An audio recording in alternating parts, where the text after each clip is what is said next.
Welcome to ViaQuest's Basic Understanding of Mental Health Medications. My name is Cassandra Skull. I'm the Director of Nurse Practitioners. For all of you new hires, welcome aboard. I think this is a very exciting time to be part of ViaQuest. After the COVID-19 pandemic, we've had a lot of increased need for our services, and our people need us more now than ever. And for those who are watching this again, welcome back.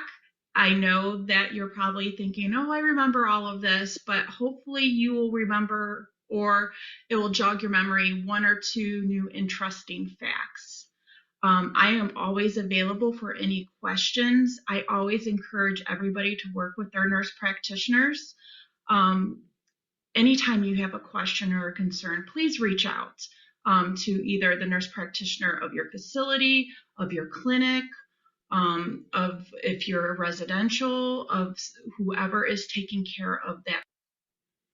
So the objectives for this presentation is basically understanding how mental health symptoms, the benefits, risks, contraindications, side effects of different psychiatric medications, and what happens if you miss a dose, and the differences that exercise and diet can affect the use of our medications. Understanding the importance of taking the medications as prescribed, looking for signs that somebody isn't taking their medications, aren't taking their medications like they're supposed to, or possibly seeing some drug reactions when you have a lot of different medications on board. Many of our clients come to us on 2, 3, 4, 5, 6, 7, 10 different medications in the mental health psychiatric category. Polypharmacy is definitely an issue that we're looking to try to combat, but sometimes we need to do this so our patients can function on their optimal level.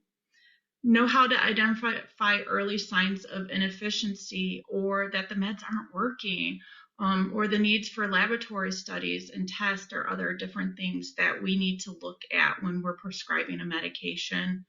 The risk associated with medications during pregnancy, and how things should progress as you start a medication or you're taking a medication, including when it's time to stop a medication.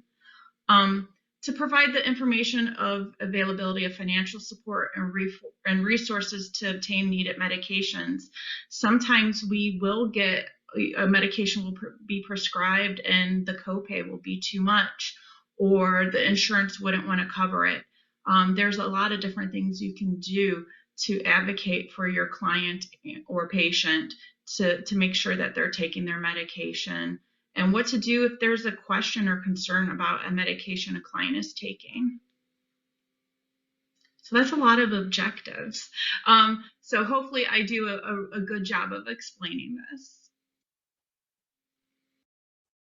So mental health medications, also known as psychotropics, they're medications used to treat mental illness, such as schizophrenia, depression, bipolar disorder, also known as manic depressive disorder, anxiety disorders, attention deficit hyperactivity disorder.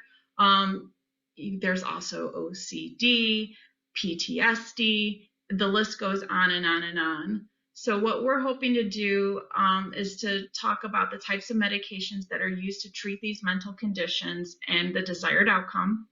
What kind of side effects could you see? Any kind of special considerations or precautions with that class of medication, and when you should contact the doctor or your nurse practitioner.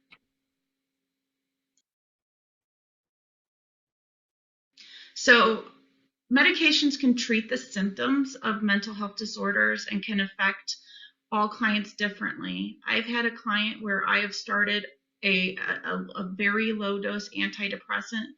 They have done great. Their life has changed in a matter of weeks. And I have started the same antidepressant on a very similar looking patient, and that patient is crawling out of their skin with anxiety, or they have a side effect. So it just depends. Some clients may only need use of a short-term amount of medications. Some will always be on medications. It just depends on the diagnosis and how their body is responding to the medications. All medications have a possible side effect. Anytime you take anything that is a drug, it can have a side effect. Even if you think of a Tylenol, I have given a Tylenol to a patient, and when I was working in the hospital, literally Tylenol, something they have taken their whole life. Took the Tylenol and bam, allergic reaction, tongue starts swelling up. So anything we give that is a drug can cause a side effect. Um, a lot of people are like, well, will side effects go away? Well, if their tongue is swelling, that's something we're probably not going to, that's not just a side effect, that's allergic reaction. But let's say different things like sleepiness or a little nausea, side effects oftentimes will lessen or completely go away once you get used to the medication. And sometimes the benefits will outweigh the side effects. I always tell my prescribers, but you have to make sure that the patient's actually going to take it. So let's say a patient is complaining of dry mouth and it is the worst dry mouth in the world. That dry mouth may not bother me, but if it's bothering the patient so bad that they're refusing to take the medication, then it doesn't matter if it's going to go away or not. They're going to stop taking that medication. And the biggest takeaway is, again, not everyone will react the same way to medication treatments. And sometimes not the same person will react different. So you can have a patient who used to have a depressive episode and they were on an antidepressant and they did great. And then 5 years later, they have another one and they take the same medication and it doesn't work, or they have a side effect that they didn't have previously. Considerations when you're taking prescribed medications is the type of mental illness, what they used to take in the past, what has worked in the past, what is their age. What I prescribe for a young child is different than an adult and different from an elderly person. What I prescribe for women can be different from men, women who possibly are childbearing age or could be breastfeeding. Body size. So is this a little tiny, 5 foot, 95-pound woman? Or is this a 5'6", 200-pound woman? There's a big difference when you're thinking about that. Different medical conditions, habits like smoking and drinking. Surprisingly, smoking interferes with metabolizing drugs. Liver and kidney functions. Most drugs are either processed through the liver or the kidneys. If either one is not working well, that's going to change, one, the possibility of side effects, but two, the dosing that you use. Genetics and allergies. If somebody's allergic to one class of medication, they could be allergic to things very similar. Or maybe their family, a mom did really well on a medication. A lot of times I would try that medication first. Herbal or vitamin supplements can also impact metabolism and have drug-drug interactions, and diet and exercise.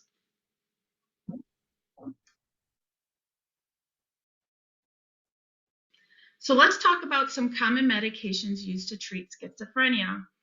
There's two classes that we really think about. They have typical and atypical, kind of the old school versus the newer school. The old school, which is your typical antipsychotics, are things like Thorazine, Haldol, perfenazine, and fluphenazine. That's a mouthful. We really do not see Thorazine at all. Very, very rarely.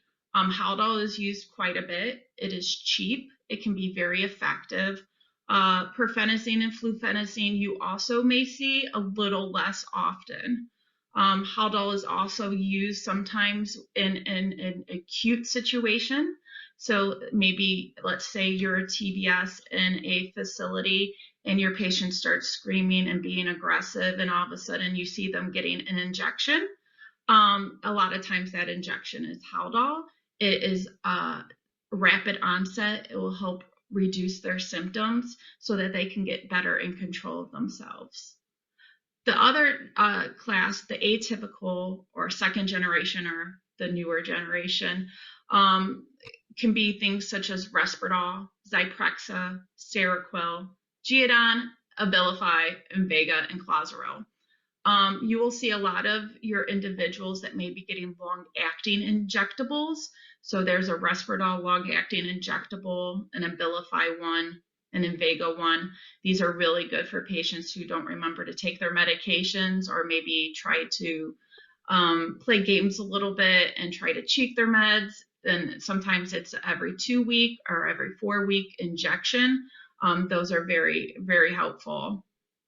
The other one is Clozaril. Clozaril is a great medication, but we don't use it very often because of side effects. So we only use it when another primary antipsychotic has failed. Usually you have 2 failed trials. The biggest thing with Clozaril you have to worry about is that it can mess with your white blood cells. And so when people start Clozaril, it is a very regimented way to start it. It is a small dose. You get blood work once a week for 6 months. And then you go to every 2 weeks for 6 months, and then you go to monthly, and it's always something that you have to do. There is a national registry called REMS, and what it's looking for is agranulocytosis, which is where the white blood cells kind of break down, and you can get infections. The funny thing with Clozaril is everybody's worried about this blood test, and the biggest issue that if you find in logistically is that constipation tends to be the big thing. People have more issues with constipation. So if you ever have a patient on Clozaril, you can ask about bowel movements. And if there's an issue, please let the nurse or the nurse practitioner or physician know.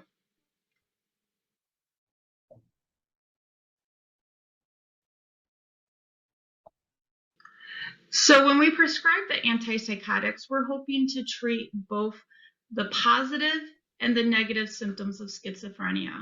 The positive symptoms of schizophrenia include things such as hallucinations, hearing, seeing things. You can even have something called tactile hallucinations where you feel like somebody's touching you. Olfactory hallucinations where you feel like you're smelling something. You can have delusions where you feel like maybe you're the owner of the Cleveland Cavaliers, or you're a famous football player. Those are called grandiosity or grandiose delusions.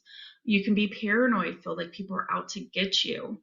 You can have things called ideas of reference. You can feel like the television is sending you signals or speaking to you, where it's having an impact on your life. You also can have negative symptoms.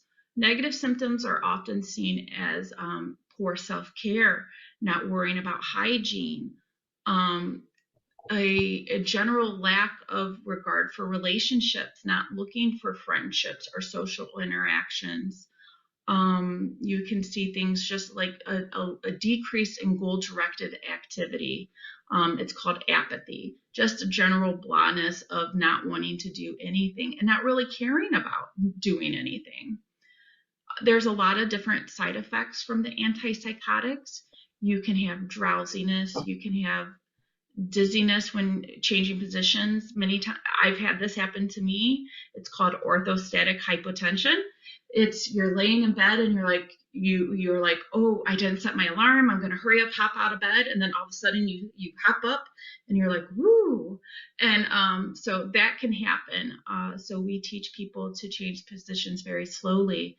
Blurred vision, rapid heartbeat, sensitivity to the sun. A lot of medications will develop that.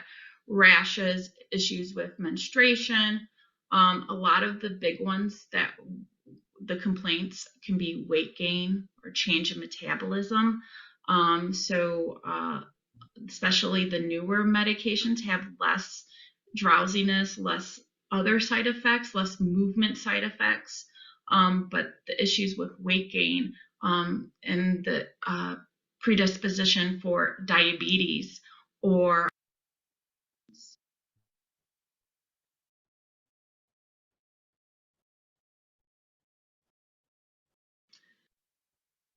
so some precautions that we need to consider when prescribing these medications is pregnancy, and if somebody's pregnant or breastfeeding, there's not a lot of guidelines.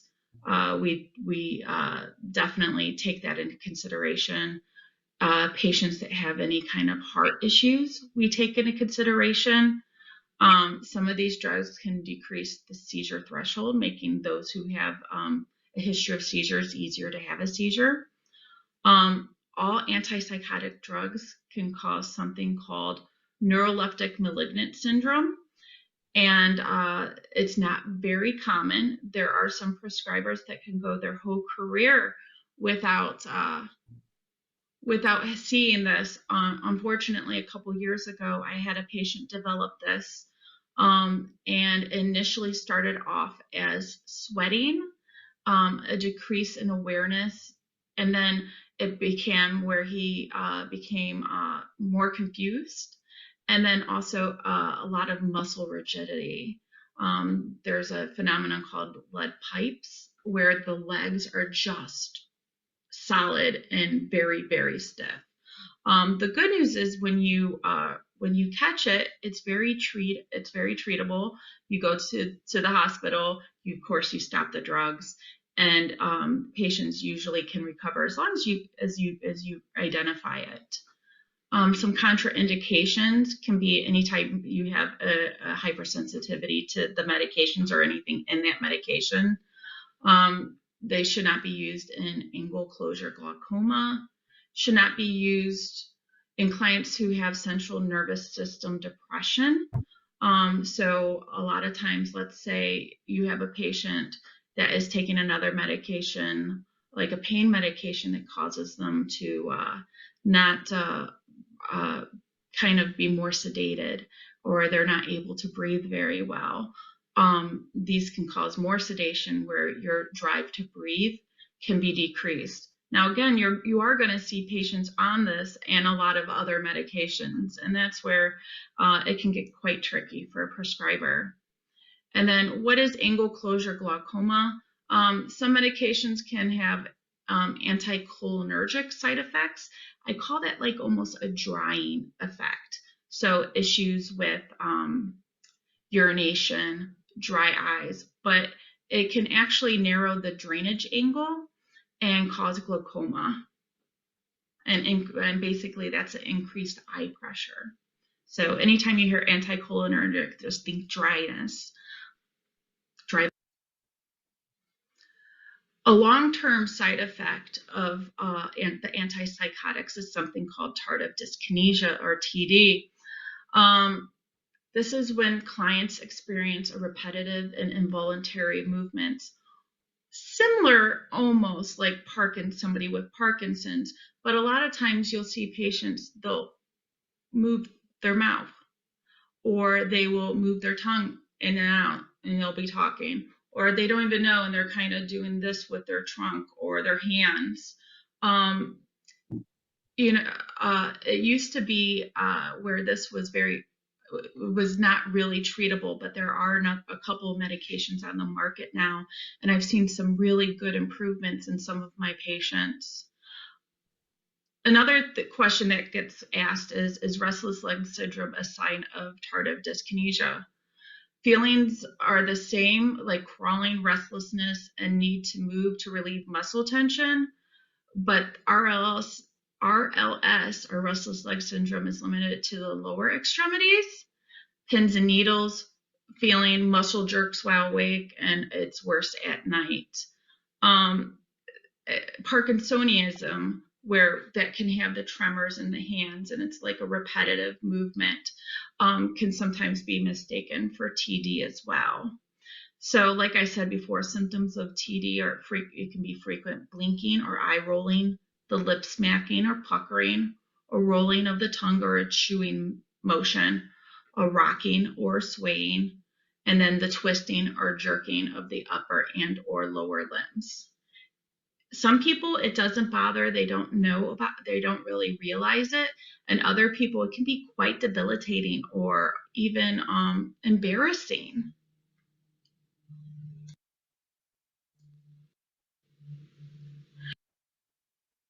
There's a thing that we do, an abnormal movement questionnaire. Um, Again, there's several different scales that we use. The nurse practitioners and the nurses use something called the AIMS, but you as a general person can ask, you use something like this, where you're asking, are the eyes blinking or squinting, lips puckering, pursing, smacking. So it's something like this. And then if you have a patient or a client that is having this, you can then reach out to their medical provider and that we could look into treating this. So there are some interactions with a lot of the medications for schizophrenia. So it can cause hypotension or low blood pressure when used with alcohol or blood pressure medications or nitrates. Phenobarbital is a anti-seizure medication, can increase the metabolism and decrease the effectiveness of the antipsychotic. It can cause worsening of that central nervous system depression. So you got to be careful when using alcohol, the antihistamines like Benadryl, the antidepressants, pain medications like opioids, or the sedatives or the sleeping pills, the hypnotics. Lithium can decrease blood levels and the effectiveness of antipsychotics. So sometimes you may need to increase the antipsychotic if the patient is on lithium. And then cautions for any and all medications. You always notify the mental health provider if the side effects are sudden, severe, and or negatively impacting the client's ADLs or their health. I rather have somebody raise a false alarm than to miss something that could be life-threatening.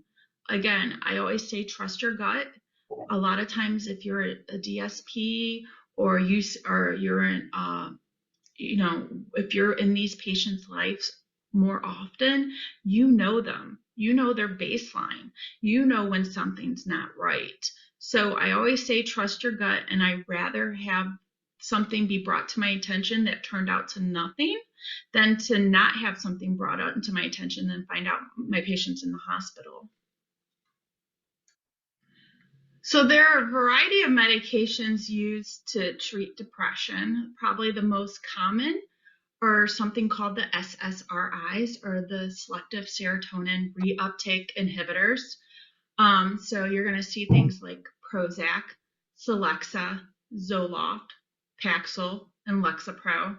Probably a little less Paxil because that can cause a little bit increased in side effects. Another class are something called the SNRIs, or the selective norepinephrine reuptake inhibitors, such as Effexor and Cymbalta.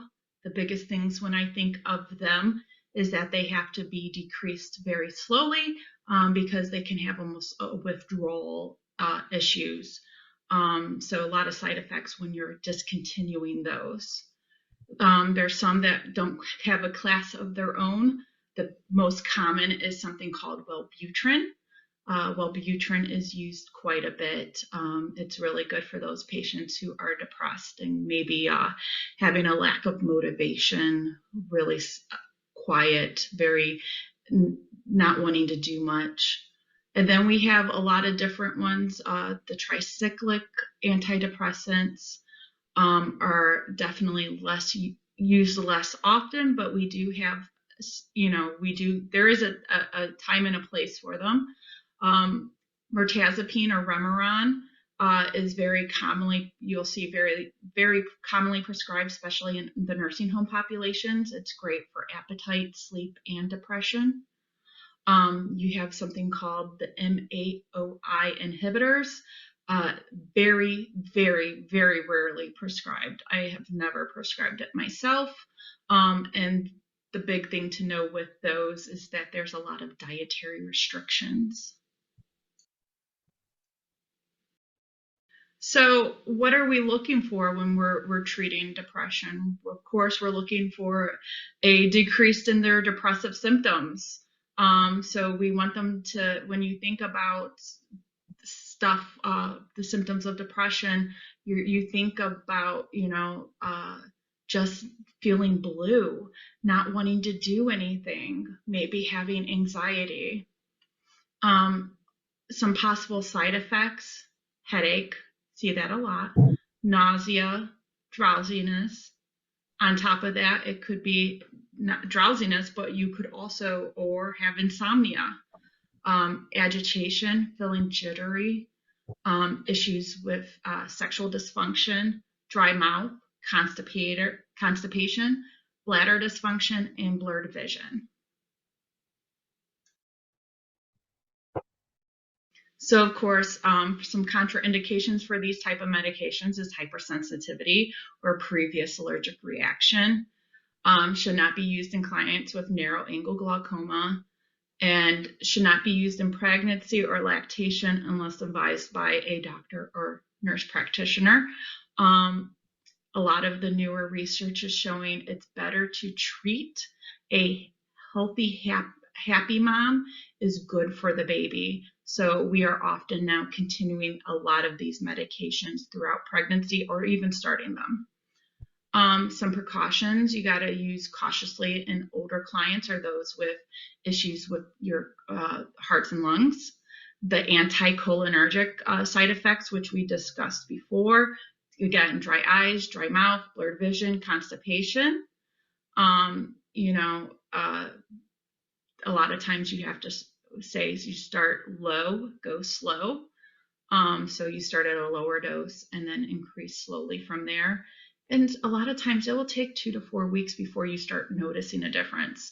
Somebody who's depressed, when they finally go and get help and they think, oh, I'm going to take this pill and it's going to fix me overnight, it takes time.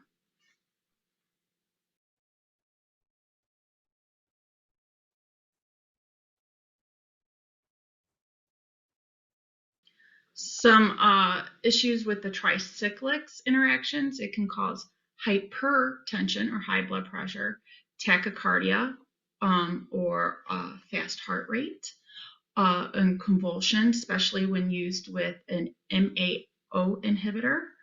Um, Again, we're not using a lot of the MAOIs just because of all the issues with the dietary restrictions.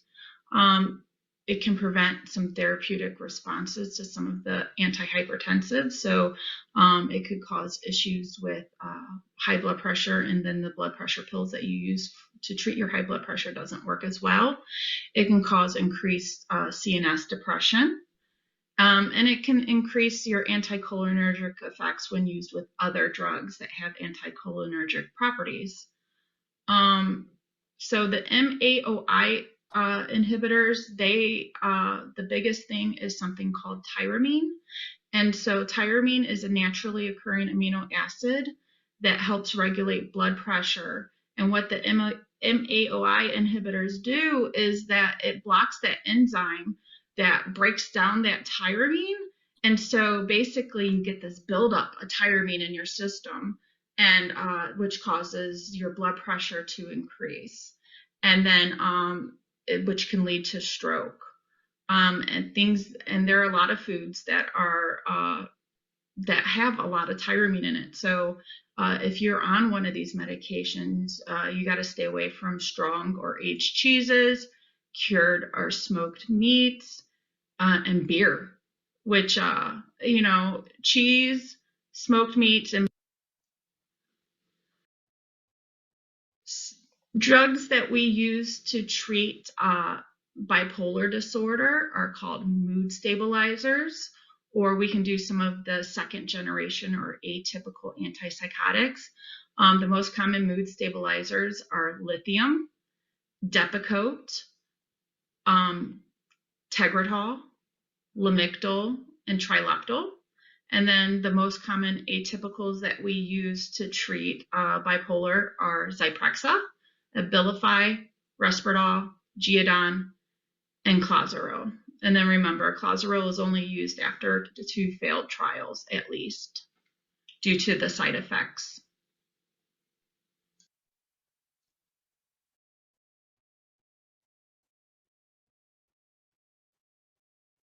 Sometimes we have to use the antidepressants in bipolar disorder. We try not to, actually. And if you remember, bipolar disorder is basically having ups and downs.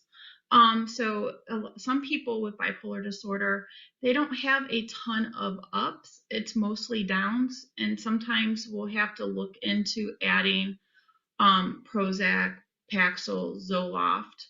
But you have to be careful when you're prescribing these type of medications because one, it can cause the mania or the highs to be more to switch back on, and it can cause a rapid switch from depression to mania. It's best used when you have a mood stabilizer or antipsychotic medication on board. The FDA approved medication for bipolar depression right now is something called Latuda. I've seen some really good effects on this medication, and it's for those individuals that don't have very high highs, have a lot of mania. Their biggest issue with their bipolar disorder is the depression. So, what are our desired outcomes for these medications to treat bipolar disorder? We'd want the resolution of the symptoms of mania. So, again, mania is the high, hyperactivity, pressured speech, poor judgment, driving too fast, sleeping around, spending too much money, gambling, need for little sleep. Sometimes they're very goal directed, so they're doing lots of things. All of a sudden at 3 a.m, they're going to write the next great novel. It's hard because there are spells that are hypomania. So just a little bit of this. And a lot of people feel good when they're in that hypomanic state. So it's not to the point that it interferes as much in their life. And a lot of times they maybe not want to get treated because they like that feeling. It can be a very good feeling. We want a decreased incidence of mood swings, a decreased incidence of those very acute manic episodes, less depression, no delusions or hallucinations, and less social withdrawal or blunt affect. Affect is kind of like how you present yourself, your mood. So somebody who has a blunt affect would be like, "Hi, how's it going? My name is Cassie." Where somebody who has a regular affect is like, "Hi, how's it going? My name's Cassie." So it'll be different. You'll hopefully see a little less of that. Some possible side effects of the medications: a loss of coordination, excessive thirst, frequent urination, blackouts, seizures, slurred speech, a fast or slow, issues with the heartbeat.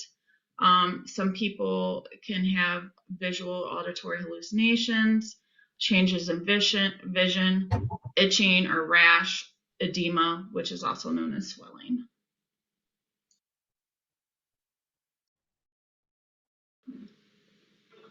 Some issues, contraindications and precautions with lithium. Lithium is a really good drug. It's an old school drug. It's technically a salt, which is interesting. But you need to level, should only be used where you can get regular blood tests because that level needs to be monitored because it has a lower therapeutic window, meaning a very small dosing changes can cause it to be too much and can get toxic. There's a contraindication in lactation and used very cautiously in pregnancy. Tea, coffee may decrease the lithium serum levels and how well it works.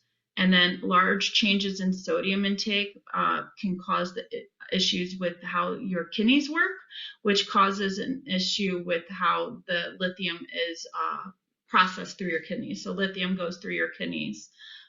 So if you're drinking too much, it will cause your lithium level to go down. If you're not drinking enough, it will cause your lithium levels to go up. Some contraindications and precautions with Depakote can be regular EKG monitoring and blood level monitoring of ammonia levels.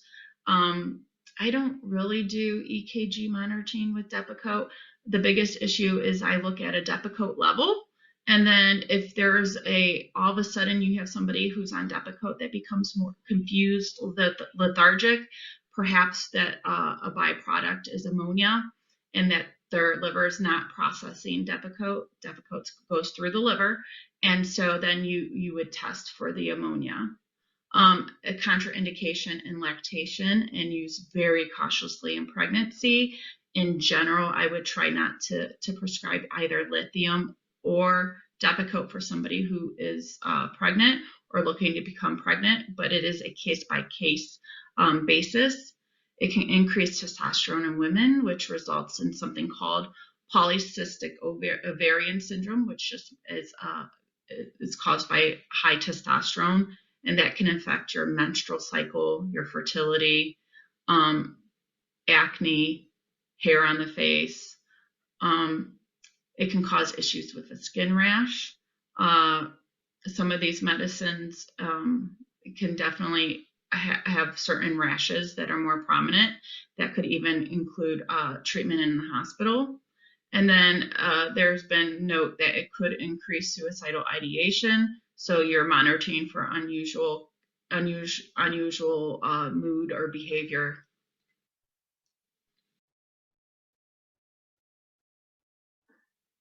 Thinking about that last slide, the one thing that they did not, that's not highlighted is something called Lamictal, which is a mood stabilizer. And when I think rashes, that's the medication that I think rash the most. So if you have somebody who is on Lamictal, they have a risk of developing something called Stevens-Johnson syndrome, which could be deadly. It's very rare. But it's something that I always say, it's something always in the back of your mind. So if you ever have somebody develop a sudden rash, that is something you bring to the prescriber's attention right away. So anxiety disorders include obsessive compulsive disorder, post-traumatic stress disorder, generalized anxiety disorder, panic disorder, and social phobias. Anxiety disorders can be treated by a lot of different types of medications. So the antidepressants, what we just talked about before. So your SSRIs, your SNRIs, your tricyclics, those all can be used for anxiety disorders. The other class that you think about, big class, is the benzos. So, which are controlled substances. They get a very, very bad rap because they have a high addiction potential, but they are very effective at treating anxiety. So things such as Klonopin, Ativan, or Xanax. The way that most prescribers look at it is that there's a time and a place for a benzo. They are definitely used more in populations with intellectual or developmental disabilities. They can work very well. I've seen them work, have a paradoxical reaction though. So something that's supposed to calm them actually does the opposite. So it can actually be agitating in that population. So sometimes you don't know. Then there's the anti-anxiety agents such as Buspar that can be used. It's non-addicting. It can be very useful. And then beta blockers are a type of blood pressure medication. It slows the heart rate. So propranolol, metoprolol can be used also to treat anxiety. If you think about anxiety, the physical components of anxiety or panic disorder, heart's racing, you're jittery. The beta blockers are very good with that. Sometimes people will utilize this for test anxiety. So some possible side effects of the benzos can be upset stomach, blurred vision, headache, confusion, grogginess, nightmares. The big thing you can also think about with people with impaired mobility or the elderly are falls. That can be quite can cause quite some damage. And you know, can you imagine an elderly frail person who's took a Ativan for anxiety and fell, then they broke their hip, and now they're in a world of another world of hurt with a different problem. The beta blockers can cause fatigue, cold hands, dizziness, weakness. Um, Probably have to be very careful moving positions. Boost bar can cause dizziness, headaches, nausea, nervousness, lightheadedness, um, insomnia, excitement. It can have like a paradoxical or an opposite reaction.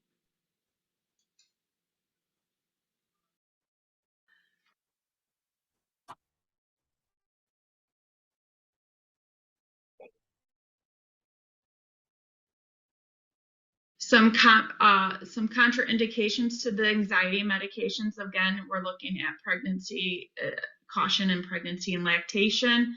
That's any medication.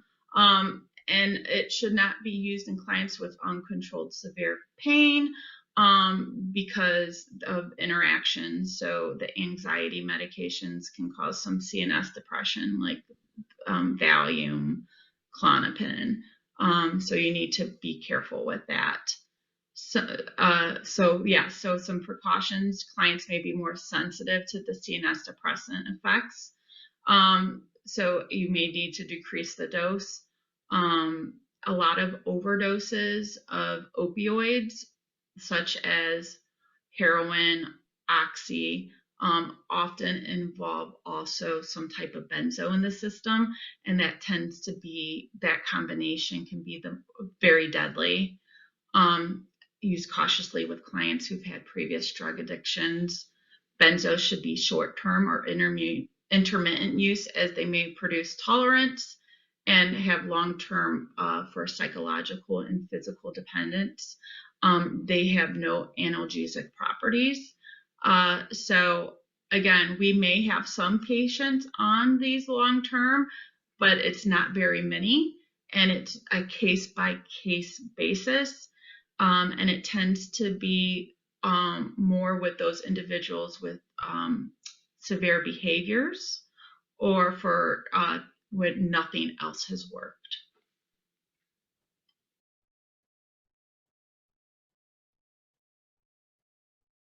So some common medications used to treat attention deficit hyperactivity disorder are the stimulants. They're controlled substances. They can only be given 1 month a day, one fill per month. So you can only do up to usually 30 days. Even sometimes you can't even fill 31 days. The most common ones are the methylphenidates. When you think that, you think usually Ritalin or Concerta. The amphetamines, which is Adderall, the dextroamphetamines, which is Dexedrine or Dextrostat, or another class, which is Vyvanse. I'm not going to make us say that last one because I will probably butcher it. And then there's some non-stimulants such as Strattera.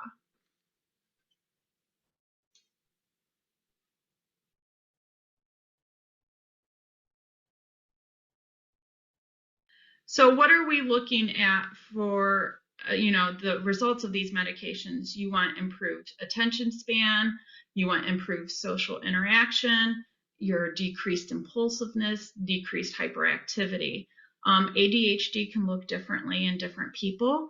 In women or females, it can look a little different. It could be more of the inattentive.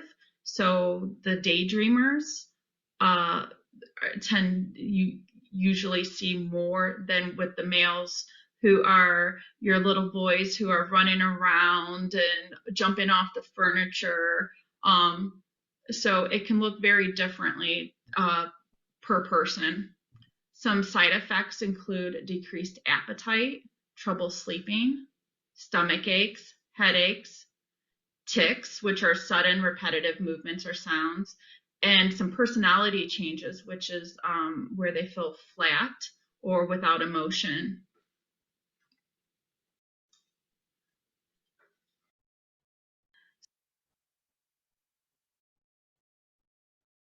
Contraindications for these ADHD meds, again, should not be used in pregnancy or lactation.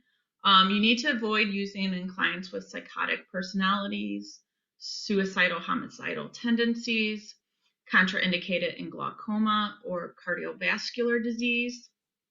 You want to use cautiously in your elderly clients or people who have a history of hypertension, the high blood pressure, diabetes. Again, this is a stimulant. They rev the engine, and you got to be sure that your body can handle the revving of the engine. The continual use may result in psychological dependence or addiction. I do feel that because of this, these medications get a very bad rap sometimes. So we hear the stories of people college kids, high school kids selling it to other kids so they can study for 24 hours, so they can take their finals, or people using it to get a high. People with attention deficit disorder who take this do not feel high, they feel focused. So a lot of people with attention deficit disorder can drink several cups of coffee, a couple energy drinks, and actually that stimulation actually calms them, so they don't have that same effect as everybody else.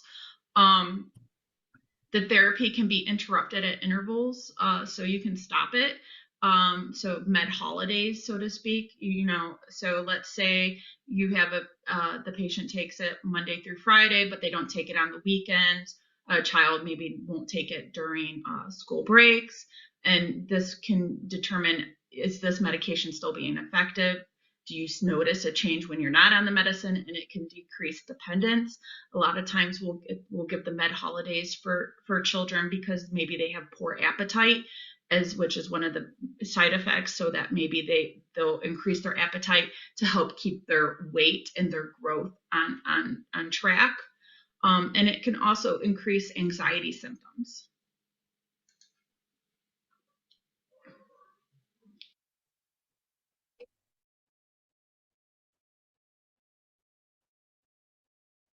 Medication efficacy. Efficacy is the ability to produce a desired or intended result of a medication, and it can diminish over time, so it's important to notice the symptoms. Prozac has a common phenomenon that we call Prozac poop out. Oftentimes people are doing really, really well, a couple years in, and then all of a sudden they have the poop out, and then the depression starts slowly working its way back in, and then we'll oftentimes either increase dosing, or a lot of times we usually have to change. It is important to note changes and make sure that the prescriber is made aware of it, so that we have the information. Oftentimes, sometimes when we're working with people in the group homes, maybe it's not their normal staff bringing them, and so sometimes we don't always get all that information. So it's very, very important, if there's something going on, to make sure whoever's taking that patient to the appointment to let us know what is going on. It is important to know the difference between a symptom of the illness and a symptom of something, a reaction to something that makes them upset. I like this part of the slide. Not every action needs a medication. So let's say a patient lost a grandparent and they're depressed and they're sad, and it's only been a few days or even a week or two. That's normal. That is normal grief. You don't need to medicate that. Or we noticed that a patient started hitting herself and staff every time she has to leave the house. she runs into the street and is putting herself at risk of being harmed. That's a symptom or a behavior. That's something that is not quite her everyday normal type of stuff. It's not a reaction. That's a symptom that's saying, hey, they need to get in and get seen. But a reaction is, let's say a patient is pushed, and so that patient pushes back, or that patient becomes upset and it triggers a behavior. That doesn't need a medication. Or let's say there's a big disruption in their routine. Let's say day program is closed for a couple days due to illness or what have you, and there's a little bit more behaviors. Well, that's to be expected because their routine has been disrupted.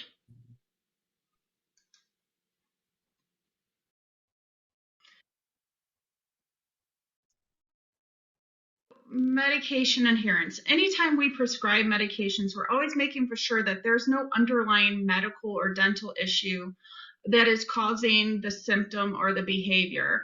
We don't want to treat something that's medical in origin when we're thinking that it's psychological. So a lot of times if somebody's depressed, we'll do vitamin levels, we'll do thyroid levels to look at, is there something else going on? And then if those come back normal, then we start the medication. Adherence is when is the patient actually sticking to the medication, taking the medication like they should.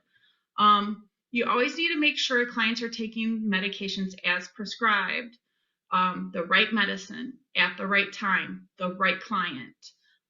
There's no splitting pills or doses, no skipping doses, not taking PRN as needed medication on a routine or scheduled basis.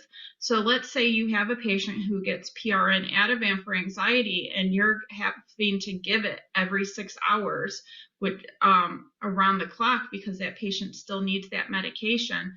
That's something the prescriber needs to know. The other thing is not just automatically giving it to them, making sure that there's a reason why you're giving that PRN or that as needed medication.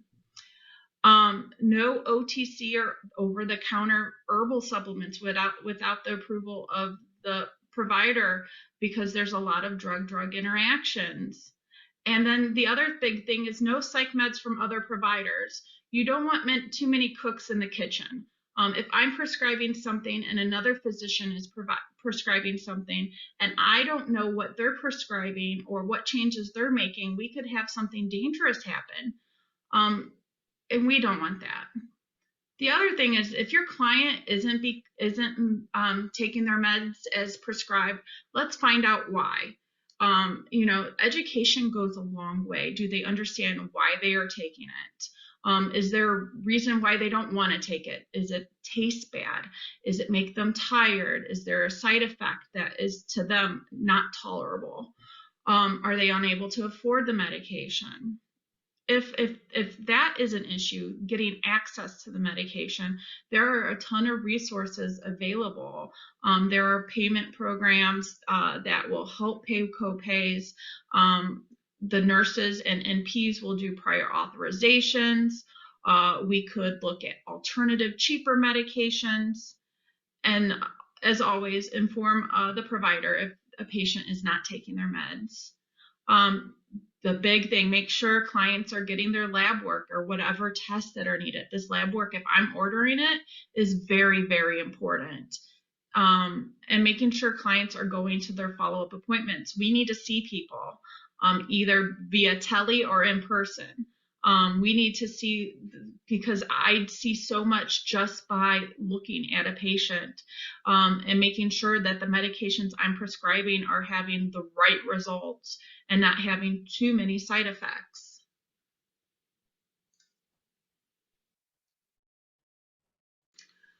One thing that we offer is something called GeneSight testing. GeneSight testing basically is a genetic test that looks to see how we metabolize certain medications. So when I order it, a cheek swab is done, and that cheek swab, you get DNA from it, and they analyze it. And it will help with recommendations regarding medications for depression, ADHD, anxiety, and schizophrenia.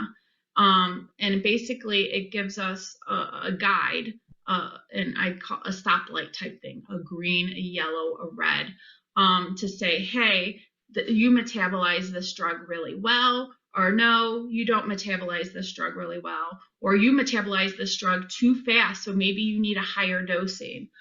Um, I think this is a great tool, but it's not a magic wand. My biggest issue with it is that patients and their families get so much hope that they've been through the ringer and they're going to do this test, and they think that all their mental health symptoms are going to go away. And sometimes that's not the case. Sometimes all the drugs are in green or all the drugs are in red.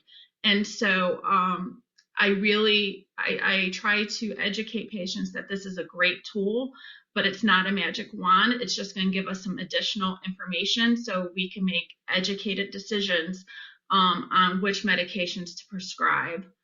Another thing it looks at is called the MTHFR, and that's an enzyme required to convert folic acid to dietary folate, which can play an important role in mood via neurotransmitters.